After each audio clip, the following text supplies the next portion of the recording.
Hello, everyone, and welcome to episode 3 of the Rogue Health Economist livecast. I am super excited today to be back with you live. It's going to be an amazing episode today. I'm going to come live at 12 o'clock every day until the end of the California lockdown, and we're going to be talking about all things health economics. We got some incredible shows. We got some great content signed up for you for later in the week, so watch this space. So today we're going to start to think about what are we going to talk about today. We are going to share our screen here, and I'm going to start with today's topic. So the topic that we're going to be talking about today is exciting, but we do have some fresh news that I wanted to share with all of you. So I know that there's doctors watching to this show, and this is a tweet today from Wendell Potter, who is a very great thinker in healthcare. And he says, just in, while the nation's largest health insurer, United Health Group, is slashing many doctors' pay up to 60% and kicking others out of network during COVID-19, its CEO just grabbed a 233% raise. Nice reward for raking in record profits during a pandemic. And, you know, one of the reasons why the sponsor of this show is the evolution of medicine, because we are offering doctors a way out, right? We're going to talk today about functional medicine, and we're going to talk today about how there is an opportunity for doctors who are fed up with the system to completely disintermediate from the system and build a practice serving people directly. And we've been doing this for 6 years. We have a big community of doctors that have built it. If you go now to goevomed.com/pivot, you can get our virtual practice pivot interactive guide. If you don't know what functional medicine is, you're going to get a schooling on it today. And if you want to see how it all comes together, read the book that I wrote, The Evolution of Medicine. You can get that for free too. So for any of my physicians colleagues, or if you're watching this and you're a physician, share this into your physician groups. Because if you want to disintermediate, you got nothing else to do because you just got fired or you got your pay taken down 60%, you could be building a digitally integrated micro practice today and start to serve your community directly tomorrow. And so that is the opportunity. So today we're going to be talking about another economic concept that I think whose time has come, and that is diminishing marginal returns and diminishing marginal benefit. It is a universal principle. Why don't we consider it in healthcare? So what is diminishing marginal returns, right? This is a concept that I said is universal. I'll just give you the first example. Let's say you're out on a night out drinking, right? And the first drink that you have, slips down so good, especially if it's hot. What a lovely day for a nice beer or a nice glass of wine. The second one feels even better. You're starting to get a little buzz and you're starting to feel great. Then by the third or fourth glass of wine, maybe you're not seeing as big a jump in the marginal return of having that drink, right? You're starting to feel a bit woozy. Maybe you're forgetting stuff, maybe whatever you do when you're drunk. And by the fifth or sixth drink, it's actually going downhill. And by the 10th drink, if you can make it that far, you're doing things that you're going to regret for the rest of your life, right? Can anyone resonate with that idea? So look, here's the thing. That concept is actually true in all areas. It's in production, it's in work. If you look at total output on the y-axis and total input, there's a point at which, you know, the return on investment is up and going upwards. And then there's a point where it flattens out, where the marginal increase is less than it was. It flattens out. And then you get this point of maximum yield, which is the total, you know, happiness that you can have, right? That's after the 5th beer. And then from the 6th beer on, you're getting actual negative returns. So, right, each next thing that you do actually stops that. So this is a universal principle. You can see in all ways that this, you know, really applies in so many ways of our life, but we don't really apply it in healthcare. And I guess I want to talk about it through the context of a couple of things. Let's talk about pharmaceuticals for a start, right? So when we're establishing whether or not pharmaceuticals work, how long is the process by which we decide whether the pharmaceutical works? It's a short amount of time. You know, a 6-week trial or a 5-day trial or otherwise. And pharmaceuticals do a very specific action. But we know that, you know, over time, like if you are an antidepressant, the first time you take a first antidepressant, it's going to have a significant impact on your health. You're going to feel it. But then guess what's to happen? Now it doesn't feel as much. You have to double the dose, and you have to double the dose again. And eventually you're taking way too much and it's bad for you. Think about opiates, right?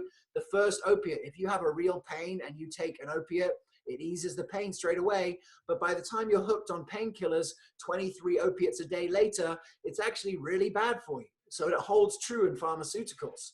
One thing I want to share, this is my own personal theory, I've never heard it, shared anywhere else, is with regard to vaccination, right?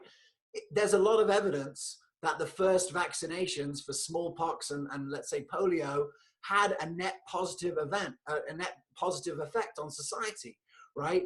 And yet we have this moment where we have competing voices, like some people saying vaccines are amazing and the best thing that's ever happened. And then we have some people saying like, this vaccine injured my kid, or like my kid has neurodegenerative disease issues as a result. Or, we have people blaming the growth of autoimmune disease and the growth of chronic disease on vaccines. Could both of these things be true simultaneously? Just like yesterday, can the germ theory and the terrain theory both have truth behind them? Well, you could see a situation that the first 3 vaccines that everyone gets is a net benefit to society. We saw it in the last century, right? We saw that in a short period of time, having a few vaccines to a few common issues played some role in increasing life expectancy. But now in America today, where we have 72 vaccines required by the age 18. Is there even a chance that we've passed the point of no return? And maybe vaccines 30 to 72 were on the downside of the curve and are leading to things that you can never see in a scientific experiment, because in a scientific experiment, you have to keep one thing, you have to have one independent variable, right? So I think if we really think about this law of diminishing marginal returns, we can start to see what are some of the problems that are created by this like pharmaceutical first approach for chronic disease, right? And we are going to be talking throughout this series on different ideas from functional medicine, from naturopathic medicine, like the naturopathic therapeutic order, on ways that we can diminish the potential for iatrogenic death and disease. If you look right now in America with so much out of business, like iatrogenic death and disease is typically the 3rd biggest cause of disease in America. That's from a Johns Hopkins study. At the moment, iatrogenic disease is through the floor. Why? Because no doctors are open. No one's going to doctors. No one's getting botched heart surgeries. No one's taking new medication that interferes with some other medication they take. The idea of polypharmacy, right? Lots of drugs interacting with each other. That's a perfect example of diminishing marginal returns. So looked at through an economic lens, we can understand why drugs can be good at the beginning and can be bad by the end. Vaccines can be good at the beginning and can be bad by the end. And like this is a topic that we need to talk about. So ultimately, I'm here, and what I've been doing for the last 15 years is helping to spread a type of medicine that focuses on delivering a lifestyle first root cause approach. And I shared a little bit my story on Monday, but I worked in a clinic run by a naturopathic doctor / registered dietitian, and I saw incredible results. But what I realized is he was doing it differently from all these other guys, because then I was a sales rep and I was seeing all these different things. And what I was looking for was, is there a universal language where all practitioners that are using a lifestyle first root cause approach can gather together behind, so that we can have a common language and benefit from economies of scale and benefit from this common language that allow all of us to do better. So what I want to show you is what I found. And it was, as I said on Monday, it was Dr. Christy Hughes who I first saw present on this. And this is a rogue health economist moment right here, because I believe that the functional medicine operating system created by the Institute for Functional Medicine is the way that we should all be communicating for the future of chronic disease. Everything that I've done has been based around that assumption. That's why we partnered with the Institute for Functional Medicine to get doctors going on their educational track. That's why we called our show the Functional Forum. That's why I've mentioned, that we've made content for free about how this works. So I want to go in deep today into what this universal language is, why it makes so much sense, and why I think it should be the future of chronic disease care. And we're going to talk about it through the lens of marginal benefit, right? Which we've already spoken about. So on Monday, I discussed the fact that Z-Dog MD, and I shared that clip from him, talked about these modifiable personal lifestyle factors. He said, don't go near medicine if you want to live a long and healthy life. Like, it was one of them, go back and watch it. It was an incredible clip. And he said, what you need to do is take care of your sleep, your exercise, take a walk, nutrition, take care of your stress and your relationships. That is literally here at the bottom. That is the foundation, modifiable personal lifestyle factors. It's the bottom of the functional medicine matrix. When I saw that, I was like, okay, these are the commonly accepted things that you can do. Now, how do we know which one, changing one of those, how do we know which will have the biggest marginal benefit? The truth is, we do know, because we know that probably whichever one you're scoring the worst in right now, if you make an incremental improvement in it, you're going to see a greater change in health. And that's not just my idea. My buddy, Dr. Rangan Chatterjee, wrote the book, How to Make Disease Disappear, right? It was called the 4-Pillar Plan in the UK. And he basically shows how these pillars, while, and makes it easy for people to implement it, can create massive changes in your physiology, your lab tests, and your long-term health trajectory. So which one of these gives you the biggest marginal benefit? It's the one that you're doing the worst at right now, right? If you're eating a super clean diet and you meditate every day and you exercise, you go to the gym every day and you've got a good circle of friends, but you're only sleeping 4 hours a night, and that's causing whatever symptoms come in, get that sleep back into step, and suddenly you are operating at the very beginning of the marginal benefit. And so by giving yourself a score in those 5 areas and then seeing how you're doing and improving that, that will give you the best first step to know which one of these shall I do. And you have to have an honest moment with yourself, or working with a practitioner, to be able to see, like, what is a 10 in food? Like, if I give myself a 10, but I'm eating McDonald's 3 times a week, is that really a 10, or is that really a 6? Right? So to be able to work with practitioners on that end. So that's the bottom of the matrix. And I think that that gives you one idea of where we can see the modifiable risk factors. The second piece that I want to take you to is this idea of a timeline, right? So one of the key things, and why does a functional medicine intaking process take an hour and a half, right?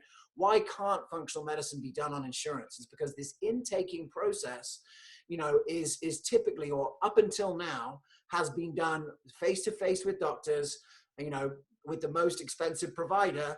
But essentially, this is what we're looking to do. We're trying to find a way of looking from prenatal, so what came before you were born. We talked yesterday about transgenerational epigenetics. We talked about the things that your parents did and your parents' exposome and how that affects your health. And so you can get that, that's before the dotted line. And then you can start to see, okay, what happened before the age of 12? Here you see multiple ear or throat infections, multiple courses of antibiotics. One of the things that frustrates people more than anything is going through life with with basically good health, having a few symptoms, and then suddenly one day finding out they've got lupus.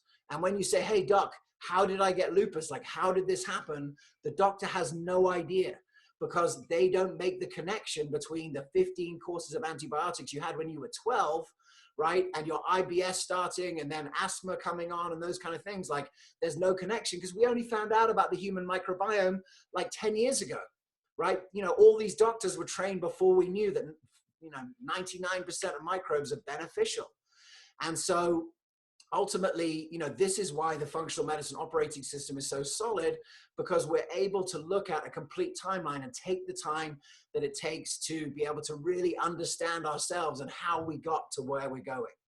And if you've never had the opportunity to do that, we very soon are going to be sharing with you a super affordable way to get started on that path. Let's go back to the whole thing. So now we've got our story, and you can see here on the left, we want to retell the patient's story, looking at 3 things: antecedents, which are predisposing factors from genetic, environmental. That's really like the combination of your parents' genes and your parents' exposome. Then triggering events. What happened to make this thing come on? And a lot of people don't think, and don't even seem to think that they don't know, and haven't had someone take the time with them to sit like, guess what? You're divorced, your divorce and that stress of going through the divorce, like, caused the dysfunction in your thyroid because it was such a stressful event.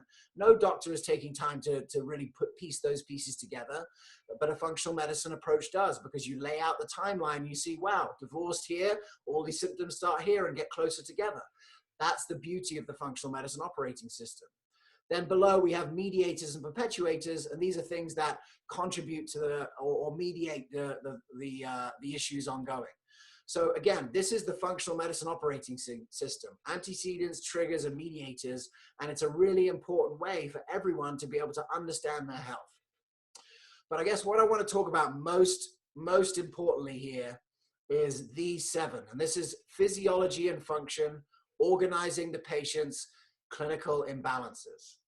So the thing that functional medicine does that no other medical operating system does is to be able to understand what are the core processes of the body?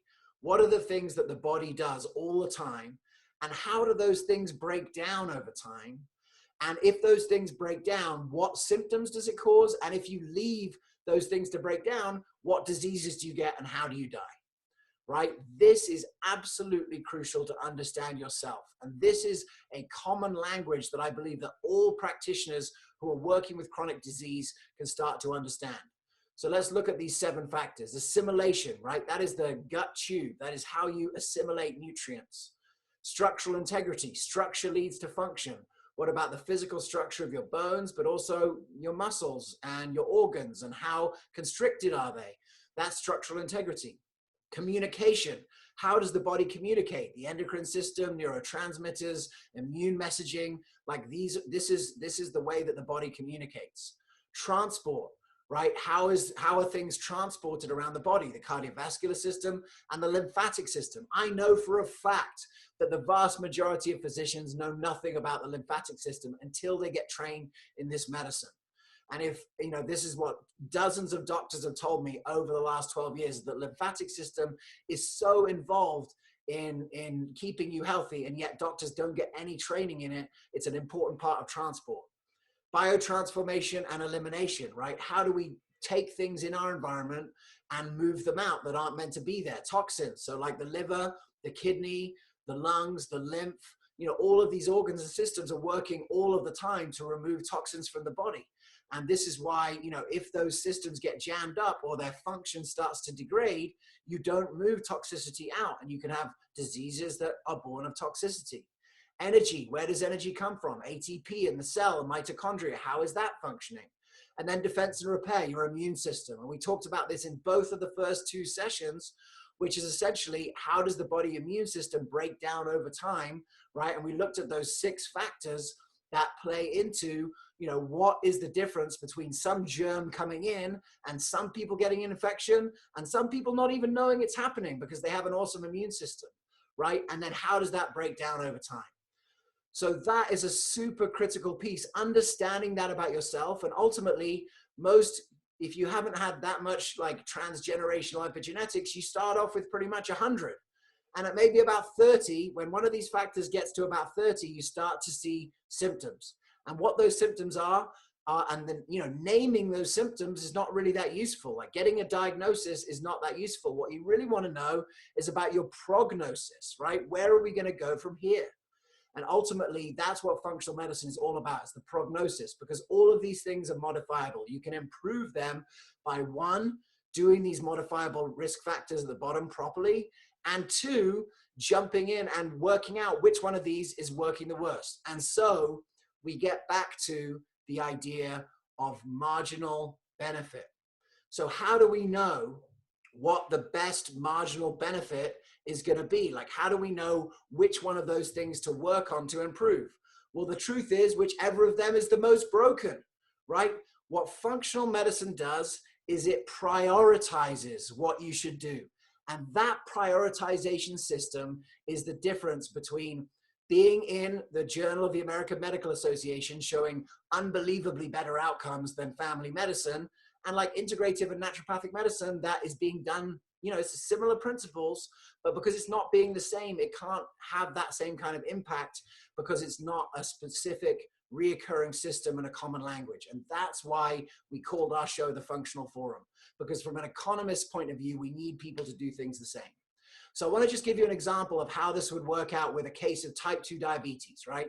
Let's say you have 10 type 2 diabetics come into your office, right? What are some of the things that drive type 2 diabetes? Let's just say you have 10 patients, right? And 5 of them have type 2 diabetes because they've been eating junk food for 10 years and systems have broken down and their insulin regulation is all over because of massive insulin spikes. And that has led to a loss of insulin sensitivity, right? That's 5 out of 10. 3 out of 10 have type 2 diabetes because of a toxic environment. And the toxins are built up and up and up, and the body can't deal with it anymore. And now the toxicity affects insulin regulation. I sat in a lecture once, and I was convinced at the end of that that was the reason why people were getting type 2 diabetes. I just spent time in India, right? 20 years ago, people didn't have type 2 diabetes in India, and now they do. And everyone's like, well, you're eating too many rice and rotis. Well, look, they ate rice and rotis 20 years ago. So did the diet actually change? Maybe there's some GMO ingredients in there, but ultimately, India over the last 20 years has become unbelievably polluted, right? You get a score on pollution between 1 and 100. At 100, it's not safe to go outside. There have been times in Delhi where it was 2,200, right? That is a ridiculous level of pollution. It's not there right now because of the lockdown, but ultimately that level of pollution can cause it. So 3 out of 10 have type 2 diabetes because of toxicity. These 2 out of 10 over here, right? These 2 out of 10 have type 2 diabetes because of stress, right? They have unbelievably stressful environments in their work, and it's caused the insulin sensitivity to go off. So if you get 10 patients in your office who all have type 2 diabetes and you think, hey, I'm a lifestyle medicine doctor, you'll be like, hey, type 2 diabetes is a function of lifestyle, so I'm going to get all these people to start eating well. If you get all those people to start eating well, what will happen is 5 will get a lot better really quickly because those 5 will be caused by that. These 3 here, will not get as better. They might get a little bit incrementally better, but they're not going to get as well as quickly as these 5 because this has been prioritized for the root cause that's going on. And obviously every case is a mixture of all these things, but by looking for the root cause and putting people into buckets and seeing what caused the dysfunction that led to the same symptom, it creates unbelievable efficiency in the delivery of chronic disease care. Let me say that again. It provides unbelievable efficiency in the delivery of chronic disease care. These 3 people with a toxicity go on a detox diet where they are taking all the toxicity out of their homes. They are drinking clean water. They're eating a lot of cruciferous vegetables that can help with upregulating detoxification function. And these people over here are doing calm and headspace and meditating and sitting in circle once a week to deal with their stress. So if we then deliver, like if we use that functional medicine operating system to prioritize those modalities, what we do is we maximize the marginal benefit for each one of those people, and we get the best return on investment. When I saw the functional medicine operating system for the first time, that's what I realized, is this is an efficiency system that can help to maximize the efficiency of the delivery of the future of a lifestyle approach, root cause medicine, which is definitely necessary for the future of chronic disease. The pharmaceutical first approach for chronic disease is failing and has failed. Not only do we see diminishing marginal returns, but we also see things like the opiate crisis. And from a humanitarian point of view, if iatrogenic disease is the number 3 killer, we have some serious problems in keeping the population as healthy as possible. And we certainly can't flatten the curve. And the goal of this podcast is to look at all the ways by which we can flatten the curve. Now, if you're into synergy, you'll like this, because one of these things, Dr. Gio actually created this, my buddy Dr. Gio. But when you actually put these things together, what you see is that all of these areas are intermingled, right? Defense and repair intermingles with energy, and you can start to see how all of these things communicate together. And in the middle, we have the mental, emotional, spiritual. And this is where we have to get into things like cognitive function, perceptual patterns in the mental. In the emotional side, we want to talk about emotional regulation, such a big deal, emotional regulation. And that's why it's a big part of everything we're going to do moving forward. Sadness, grief, anger, like processing those kind of things is super important. And then the spiritual side, meaning and purpose, relationship with something greater. These are the things that everyone needs to have if they have to heal. Functional medicine is an operating system for facilitating that transformation. So I appreciate the opportunity to be able to share some of these ideas here today. I've been kind of obsessed with the functional medicine operating system because I do believe that this is the most efficient way to deliver the future of medicine. I've been your Rogue Health Economist host. My name's James Maskell. Look forward to having you on again next time. Thanks so much for tuning in, and we'll see you tomorrow.